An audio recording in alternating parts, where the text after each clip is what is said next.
Good morning, lovelies. How you doing? That's the cat in the cat litter tray. I should wait and film this until she stopped pooping, shouldn't I? Good morning. How you doing? Day 2 of enforced lockdown here in the UK. It's really early. It's like 5:15, I think, in the morning. When I get anxiety or stressed, my thing is that I wake up early. It's really damn annoying.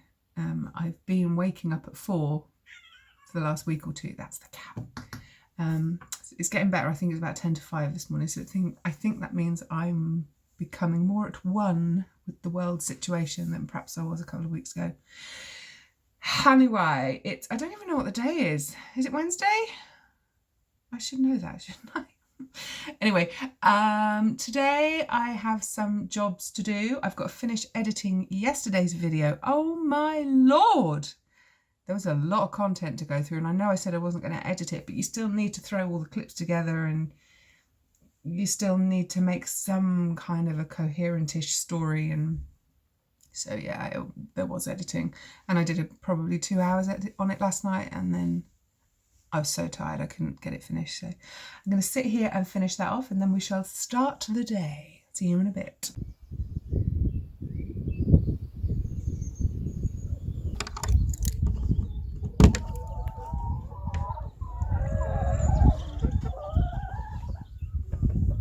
Isn't that the prettiest little sight?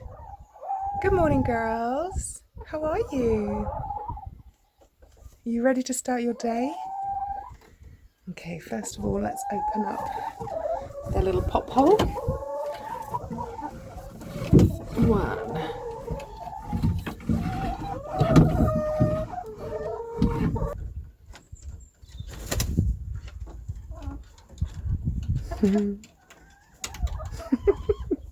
Let's leave them to it. See you in a bit, Chucks.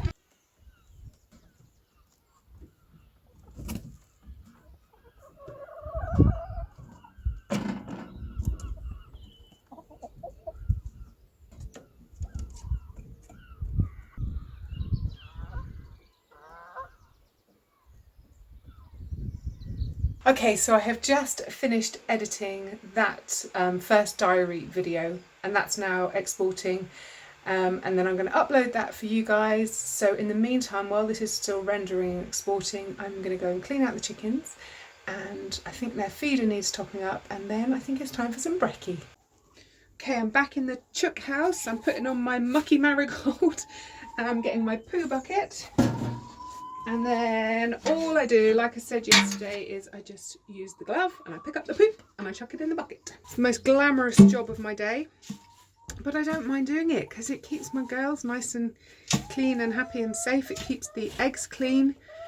If you make sure that there's no poop in the nest boxes, then it means you don't have to wash your eggs. And when a chicken lays an egg, there's like a protective bloom, like a coating that's on the egg when it's laid, and that's because obviously a hen sits on an egg for a long time, so nature needs those eggs to last well.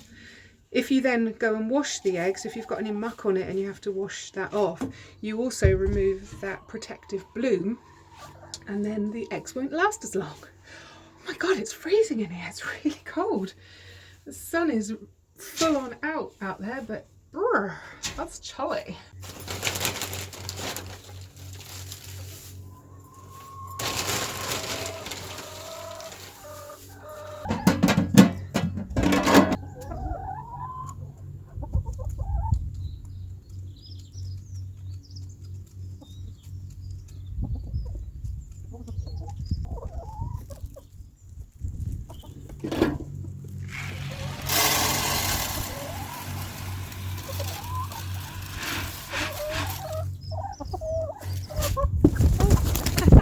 Sorry, I think I just bopped her on the head. Sorry, gal. Apologies.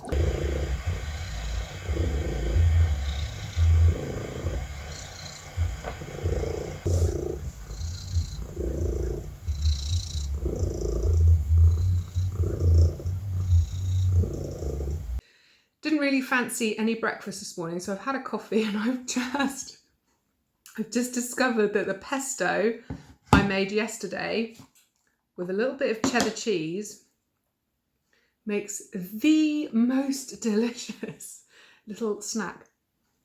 So it looks like I'm having cheese and pesto for breakfast. What a weirdo. But it's so good.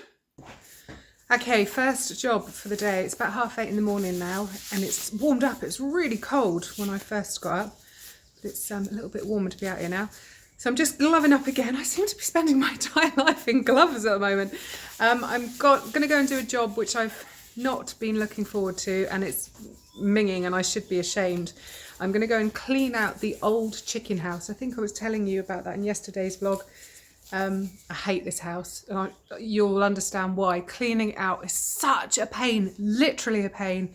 The angle you have to stand to actually get in there and clean it, it's so bad for your back. So the chickens, obviously they've lived in it for the last 6, 7, 8 years.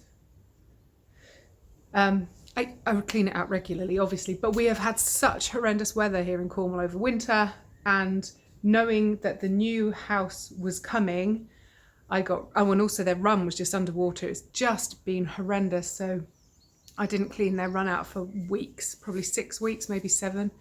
Their house, sorry, it's disgusting. So I am going to go and clean it out today. I want to burn this coop. I hate it that much, but Johnny probably quite sensibly said we should keep hold of it just as backup if we've got poorly chicken or if we wanted to get some meat birds in or whatever. So I'm going to do the really disgusting job of cleaning it out. Not looking forward to this one, but needs must.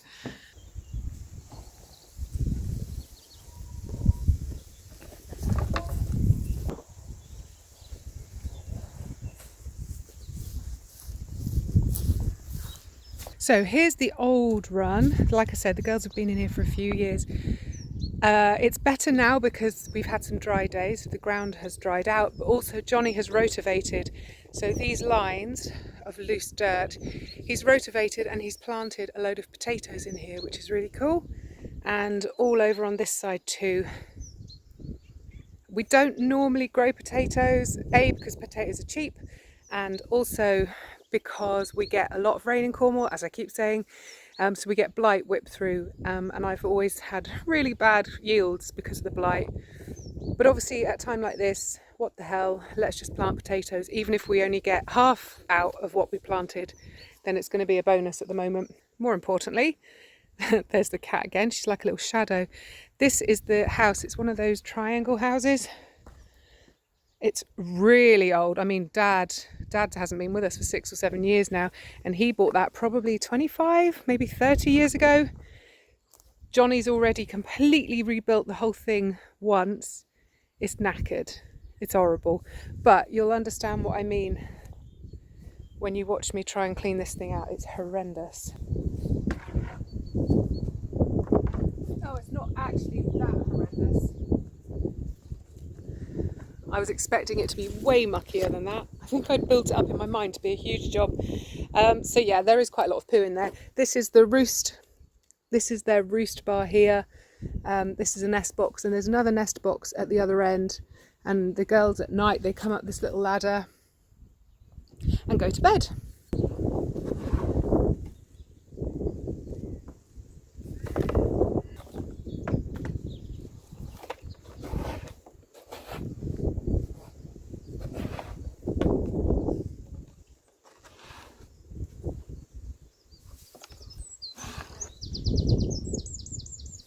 Just cleaning out this side, and I've noticed that there's some rat poo in here. Do you want a nice rat poo close up?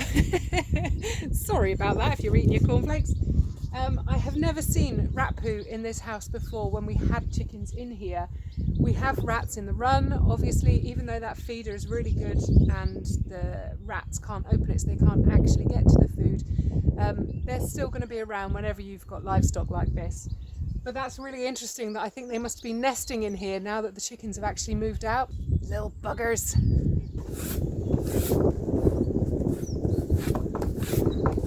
This is Mother. We have to stay 2 meters apart because it's really important that Mama doesn't get sick. So she's just, she's clearing this. She won't be able to garden. She won't be able to garden. Can you imagine Mother not gardening?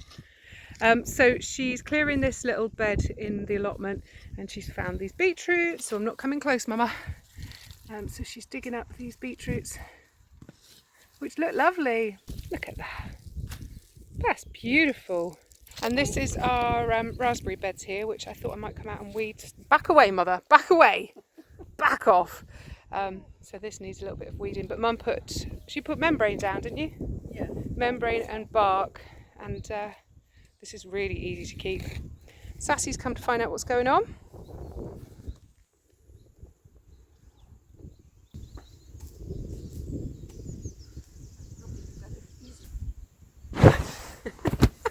It's the most inelegant chair, but it is one of the most comfortable.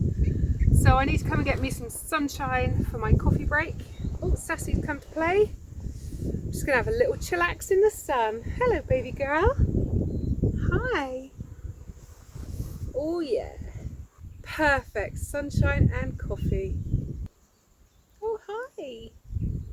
You want to come up for a cuddle? Okay, it's lunchtime. Just come in the kitchen and notice that we've had an accident. Myrtle has crashed off the windowsill and Johnny appears to be dead.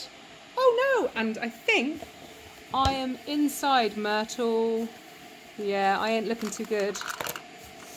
No, I think it's a calamity all round.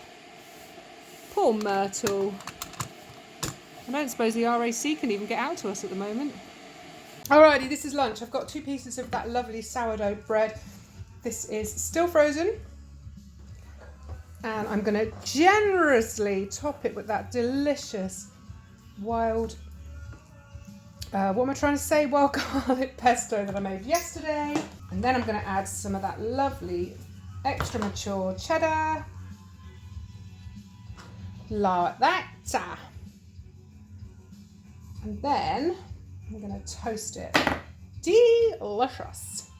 And I think just because we're in a pandemic situation and we need little treats. Where's the butter gone? Johnny's used all the butter up. And I'm going to butter the outside as well. It's going to go all crispy and golden. Oh, hello. Hello, tiger. Oh, dang, that looks good. Mine's going to look better, though. Nah, no chance. So how's your day been, Johnny? Chainsawing, down valley, all on my own. Oh, that's nice. Probably the best way to be in a pandemic, wouldn't you say? All right, mine's going on. I'm bored now. Whoa, look at that. Delicious. There we go. Oh, missed the plate. Oh, hello. I think we might have just started a trend here. That looks amazing.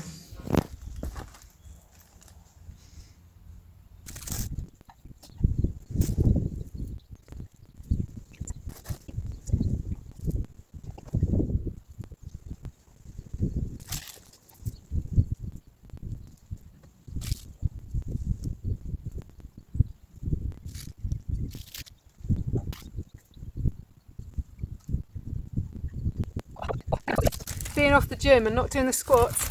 Ouch!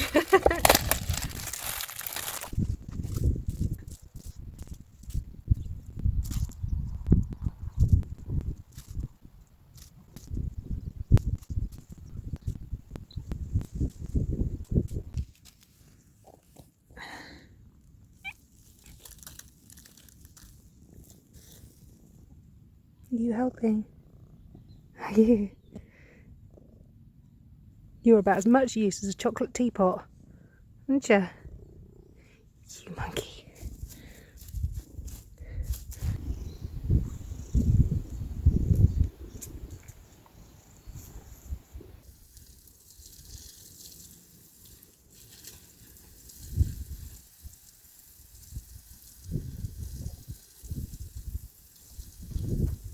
"100 onions planted. Ka-ching!"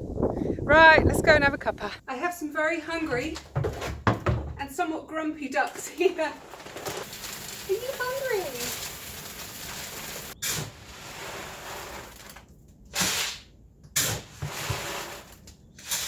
Hi, Tinker. She's like, "Stop talking, lady, and bring me the food." She's my oldest Muscovy duck that I have. We've got 5, I think, at the moment, all females. We got rid of all our drakes, sadly, because we didn't want to be killing the babies anymore. We used to rear them for meat. but now they're kind of just pets. But as you can see, this one, she's a little bit hungry, isn't she? Where's your food? And she is by far the tamest of all my ducks. And she's an absolute sweetheart. You are a hungry girl, aren't you?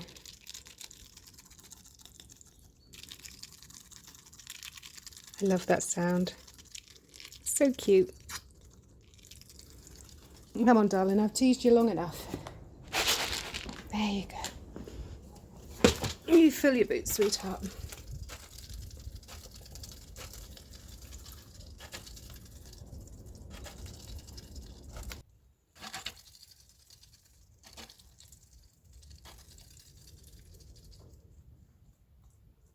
Just remembered that I needed to take these pestos out of the mould. You can see they're perfect. Hang on. You can see they're like perfect little pucks. They're like little cupcakes of pesto. So I'm now going to chuck those in a little tub to pop in the freezer. And I will freeze some more, I think. Although I do like having that tub of pesto in there because, oh my, I'm diving into it every 5 minutes, it seems. But these are great, and this is such a great way to preserve the wild garlic that's around at the moment for later in the year, because the season isn't all that long. I think if I lay these in a bit better, I might fit more in there.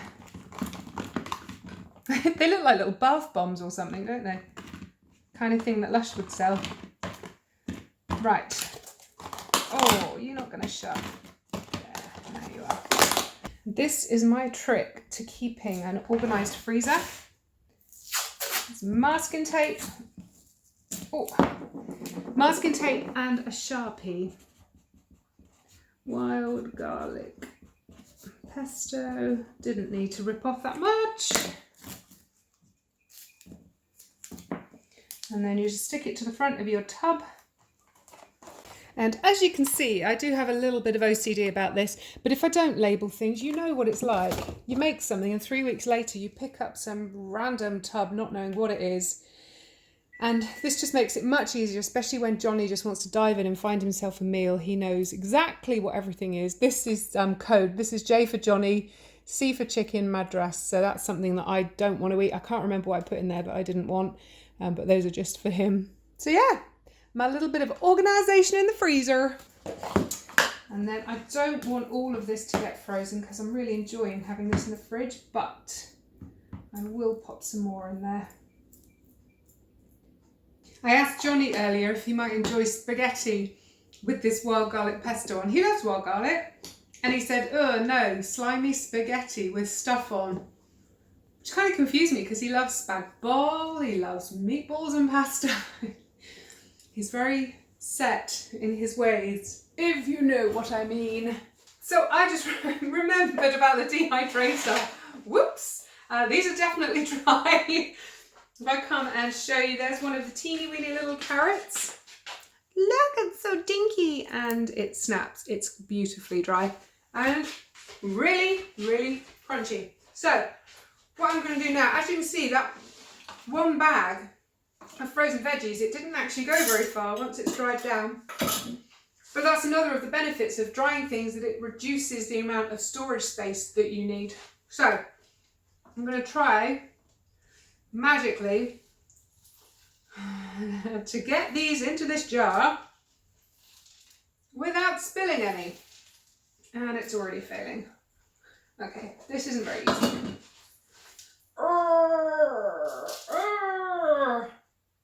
Okay. Oh boy.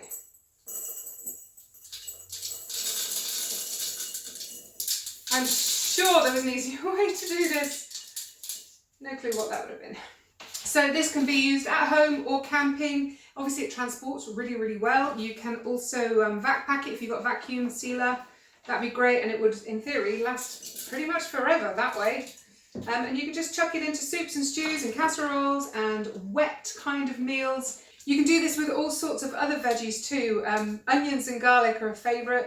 You probably don't want to be running the dehydrator in your house though, because the fumes, the smell is pretty full on. But if you've got like a garage or a shed with power to it, you can certainly get away with it that way. But if there's anything else you want to see me dehydrate in these very strange times, then do let me know down in the comments and I'll see what I can do, if I can get hold of whatever it is you're interested in trying. And there's loads of things that I haven't even tried before, so kind of fancy a bit of a challenge. And there we go. How cute's that? And it's worth doing this just to taste dehydrated sweet corn, because seriously, it is like a little sweetie. So sweet and yummy. Dried veg. Sorted. Do you know, I've just realised I haven't even showered yet today. It's 4 o'clock in the afternoon. Oops. I kind of put on my skanky old clothes because I knew I was going to be cleaning out the chicken run and I was going to be digging over the allotment. And I've just kind of ended up sitting down working and stuff all afternoon, so I should probably have a shower quite soon, I think. Okie dokie, it's now 10 to 5. Johnny's just got home from work. He's in the shower and we're going to make pizzas tonight. I'm saying it like that because it's faux pizzas. He's having tortilla bases for his pizza base and I'm having these low carb, low dough wraps. You can use them as wraps like tortilla wraps or pizza bases or whatever. They're kind of a bit odd. But obviously with all the cakes and delicious things I've been eating from Dehydrating lately, I kind of need to reduce my other carbs. Next on my little pizzas, I'm putting on some andouja or andouja, depending on how you like to pronounce it. This is a spicy spreadable salami, so it kind of crumbles, I guess. I've tried a lot of different andoujas over the years, but this one from Ben's Farm Shop in Devon is by far my favourite. This one is incredible. It's really very delicious. And it really, what it does to a pizza, oh, so good. And the nice thing is, although it's pretty expensive, and Ben's Farm Shop is organic, so it's going to be even more expensive from that point of view, but you only need a little bit because it's so fiery, it's so much flavour, that just a little bit like that over the top of a pizza, delicious. Johnny's tortilla pizza. Hello, Jeffrey. Shut up, Joel. Oh, that was rubbish. You used to be good at zipping. Finished? Yes. Sure? Yes. Okay, was your pizza nice? It's not a trick question. Yeah, it's lovely, thank you. My mouth's zinging. Oh, that andouja is so good. So good. Très bon. Très bon. Anyway, beautiful people, I am knackered. So am I. Oh, it's 5:45. I've actually been working today as well. Cheeky sod. He has been working. He works on a farm. He's been, I think I've said this already, haven't I? He's been chainsawing all week. Were you chainsawing last week too? Probably. Well, it's good because you can't get to the gym now. True. Anyway, we're feeling very old and very knackered. Oh, quick plug. I'm old and knackered. Quick plug for Doombar. Yeah, it's not so nice in a can. Oh, not a plug at all. Right, I'm out of here. I'm going to go and edit this up and get this one out tomorrow. If you want to see anything in particular in these videos, then please let me know. Or me. What would you like to show us? Oh, I've done it now, haven't I? You have. What do you want to see from Johnny? Chainsawing. That's all I do. He is a hexpert at chainsawing. Bless you. Yeah, if there's anything you want to know about us or about where we live or, I don't know, about Myrtle or, I don't know. If there's anything you want to know or anything you want to see on these videos, I ain't promising nothing, mind, for the record, but we could certainly think about it, wouldn't we? We could. You're looking very worried. Oh, I'm sorry, I've gone past the point of actually being able to hold a coherent conversation now. It's not like you, dear. I'm out of here. Love you guys. Take care, look after each other, and I'll catch you in the next one. Over and out. Bye.